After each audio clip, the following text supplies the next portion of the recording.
ജയ് മോഹൻജി. വിശുദ്ധിയുടെ ശക്തി വായന തുടരുന്നു. അധ്യായം 5. സത്സംഗം. സത്സംഗ സമയത്ത് ചോദ്യം: സദസ്സിലേക്ക് അങ്ങ് നടന്നു വന്ന ആ നിമിഷം പൗരുഷമുള്ള ശൈവമായ വളരെ വലിയ ഒരു ശക്തി ഞങ്ങൾക്ക് അനുഭവപ്പെട്ടു. അങ്ങ് അക്ഷരാർത്ഥത്തിൽ ഉള്ളതിനേക്കാൾ കൂടുതൽ പ്രായം തോന്നിച്ചു. അങ്ങയുടെ കണ്ണുകൾ തിളങ്ങിയിരുന്നു. ഞങ്ങളെ പിടിച്ചു കുലുക്കുകയും ഉയർത്തുകയും ചെയ്യാൻ മാത്രം അത്ര ശക്തമായിരുന്നു അത്. ധ്യാനവും വിവരിക്കാൻ കഴിയാത്തത്ര ശക്തമായിരുന്നു. ഞങ്ങൾ അതുവരെ പരിചയിച്ചിട്ടുള്ളതിനേക്കാൾ വളരെയധികം ശക്തമായത്. അതൊരു ധ്യാനമാണെന്ന് തന്നെ ഞങ്ങൾക്ക് തോന്നിയില്ല. അത് ഒരുതരം മോഹാലസ്യ അവസ്ഥയായിരുന്നു. അങ്ങയെ ബാബയുടെ രൂപത്തിൽ കാണാൻ കഴിഞ്ഞതിൽ ഞങ്ങൾ സന്തുഷ്ടരാണ്. അത് ഞങ്ങളുടെ അഗാധമായ അഭിലാഷമായിരുന്നു. രണ്ടാമത്തെ സന്ദർഭത്തിൽ അങ്ങ് ബാബാജിയായിരുന്നു.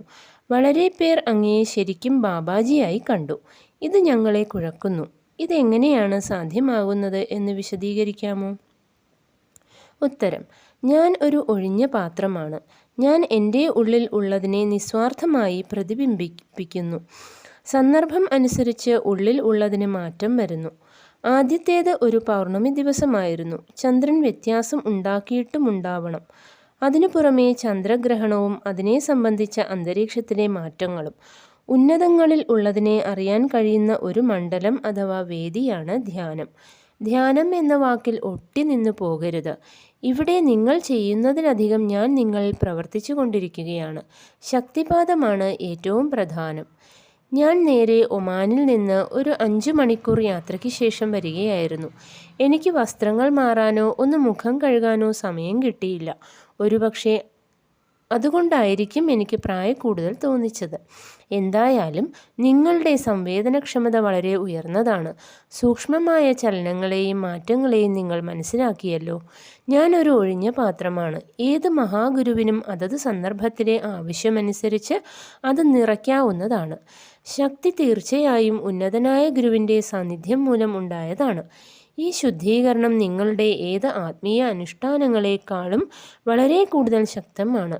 ഷിർദി സായിയുടെ ഒരു സ്പർശനം വളരെ കർമ്മങ്ങളെ നീക്കം ചെയ്യുവാനും അങ്ങനെ നിങ്ങൾക്ക് ഉണ്ടാകുമായിരുന്ന വളരെ പുനർജന്മങ്ങളെ വെട്ടിച്ചുരുക്കുവാനും കഴിവുള്ളതാണ്.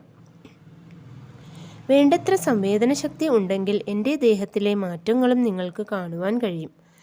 ഒരു ദത്താത്രേയ ഗുരു വരുമ്പോൾ മാറ്റങ്ങൾ പൊടുന്നനെയുള്ളവയും കാണത്തക്ക വിധം ശക്തവുമായിരിക്കും. ബാബാജി വരുമ്പോൾ പടിപടിയായി ഉള്ളവയും അധികം നിൽക്കുന്നവയും ആയിരിക്കും.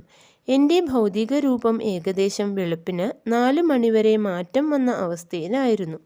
ഒരു ക്രിയായോഗ ഗുരുവുമായി ആശയവിനിമയത്തിൽ ഏർപ്പെടുമ്പോൾ ഇങ്ങനെ സംഭവിക്കുന്നു. ബാബാജിയുമായി ഉണ്ടായ തുടർച്ചയായ ഏതാണ്ട് 6 മണിക്കൂർ നീണ്ട എൻ്റെ ഹൃദയ സംവാദത്തിന് സാക്ഷ്യം വഹിച്ച ദേവിക്ക് ഇത് വിശദീകരിക്കാൻ കഴിയും. സാധാരണയായി സംവാദം വളരെ നീണ്ടുപോകും. ആ സമയം മുഴുവൻ നിങ്ങൾക്ക് ഒരു വിരൽ അനക്കുവാൻ പോലും കഴിയുകയില്ല. നിങ്ങൾ പൂർണ്ണമായും മരവിച്ചിരിക്കും. ഇതാണ് ബാബാജിയുടെ രീതി.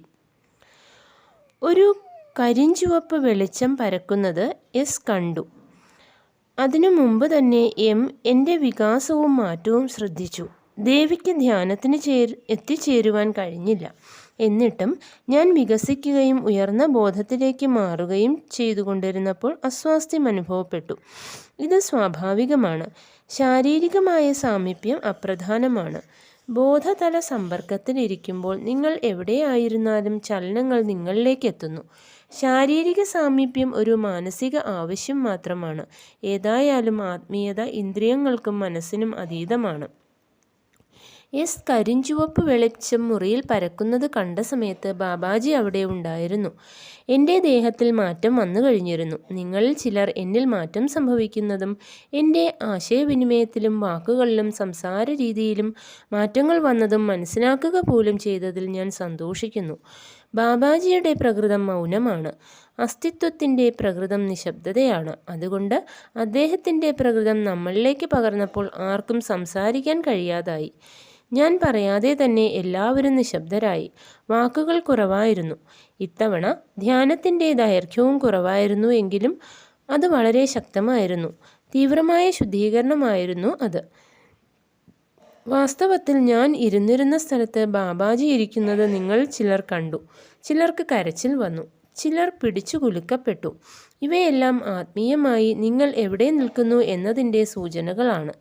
തീർച്ചയായും എല്ലാവരിലും കൂടുതൽ നന്മയിലേക്കുള്ള ഒരു ആന്തരിക മാറ്റം ഉണ്ടായി. എല്ലാം നല്ലത് തന്നെ. ബാബയുടെ സാന്നിധ്യം ഭൂമിക്ക് അതീതമായതും പരിമിതിയില്ലാത്തതുമായ വികാസമായിരുന്നുവെങ്കിൽ ബാബാജി എല്ലാവരെയും വേരുറപ്പിച്ച് സ്ഥിരതയോടെ നിർത്തി. ഇതാണ് രീതിയിലുള്ള വ്യത്യാസം.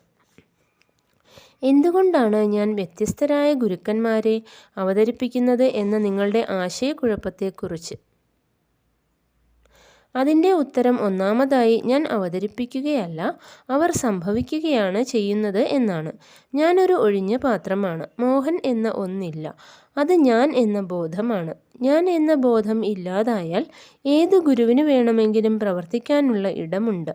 പ്രവൃത്തി കൊണ്ടല്ല നിങ്ങൾ ഉയർന്ന മണ്ഡലങ്ങളിലേക്ക് എത്തുന്നത്, അസ്തിത്വം കൊണ്ടാണ്. രണ്ടാമത്തെയും ഏറ്റവും പ്രധാനവുമായ കാര്യം എല്ലാ ഗുരുക്കന്മാരും ഒന്നാണ് എന്നതാണ്. ഒരു ഗുരുവിനെ ബാബയെന്നും മറ്റൊരു ഗുരുവിനെ ബാബാജി എന്നും കണക്കാക്കാം. എന്നാൽ ഒരുപക്ഷെ പ്രവർത്തന ശൈലിയിലും അപ്പോഴത്തെ ലക്ഷ്യത്തിലും ഉള്ളതല്ലാതെ ഒരു വ്യത്യാസവും ഞാൻ കാണുന്നില്ല. ഇത് ആളുകളുടെ ആവശ്യത്തെ ആശ്രയിച്ചിരിക്കുന്നു. നിങ്ങൾക്ക് ആവശ്യമുള്ളത് അഥവാ അർഹതയുള്ളത് നിങ്ങൾക്ക് കിട്ടും. ഇപ്പോൾ എൻ്റെ ശരീരത്തിൽ സംഭവിച്ച മാറ്റങ്ങൾ നിങ്ങൾ കണ്ടു. കാണാനുള്ള നിങ്ങളുടെ കഴിവാണ് അത്. അത് സാധിക്കുവാനായി ആർക്കും വേണ്ടി പ്രത്യേകമായി ഒന്നും ഞാൻ ചെയ്യുന്നില്ല. ആരാണ് പ്രത്യക്ഷപ്പെടാൻ പോകുന്നത് എന്ന് ഞാൻ ആരോടും പറഞ്ഞിട്ടുമില്ല. അതും പ്രധാനമായിരുന്നില്ല. ആ പൗർണമി ദിവസം നേടുന്നതുമായി നേരിട്ട് ബന്ധപ്പെട്ടതാണ് കാണാനുള്ള കഴിവ്. നിങ്ങൾ എത്ര കൂടുതൽ സൂക്ഷ്മമായിരിക്കുന്നുവോ അത്ര കൂടുതൽ കാണും. നിങ്ങളുടെ മൂന്നാം കണ്ണ് കൂടുതൽ ഉപയോഗിക്കുന്തോറും ഇന്ദ്രിയങ്ങളിന്മേലുള്ള നിങ്ങളുടെ ആശ്രിതത്വം കുറഞ്ഞുകൊണ്ടിരിക്കും. എൻ്റെ ശരീരത്തിൽ സംഭവിച്ച മാറ്റങ്ങൾക്ക് വാസ്തവത്തിൽ സാക്ഷിയായിരുന്നു. തൊലി ഒരു കുട്ടിയുടേതുപോലെ ആയി. ഞാൻ മുൻപ് പറഞ്ഞതുപോലെ ബാബാജിയുടെ സാന്നിധ്യം സാവധാനത്തിൽ സംഭവിക്കുന്നതാണ്. തിരിച്ച് പഴയതുപോലെ ആകുന്നതും സാവധാനത്തിലാണ്. അതുകൊണ്ട് വെളുപ്പിന് ഏകദേശം 4 മണിവരെ ഞാൻ ആ രൂപത്തിലായിരുന്നു. എൻ്റെ ശരീരം ബാബയും യേശുവും മറ്റുമായി മാറുന്നതും ദേവിയും നിങ്ങൾ ചിലരും ധ്യാനത്തിന് മുമ്പും ശക്തിപാത സമയത്തും കാണുകയുണ്ടായി. നേരത്തെ പറഞ്ഞതുപോലെ ഇവ അഗാധമായ ഒരു ആന്തരിക സത്യത്തിൻ്റെ പുറമേക്കുള്ള സ്വാഭാവികമായ പ്രകാശനങ്ങളാണ്. ജയ് മോഹൻജി. Thank U.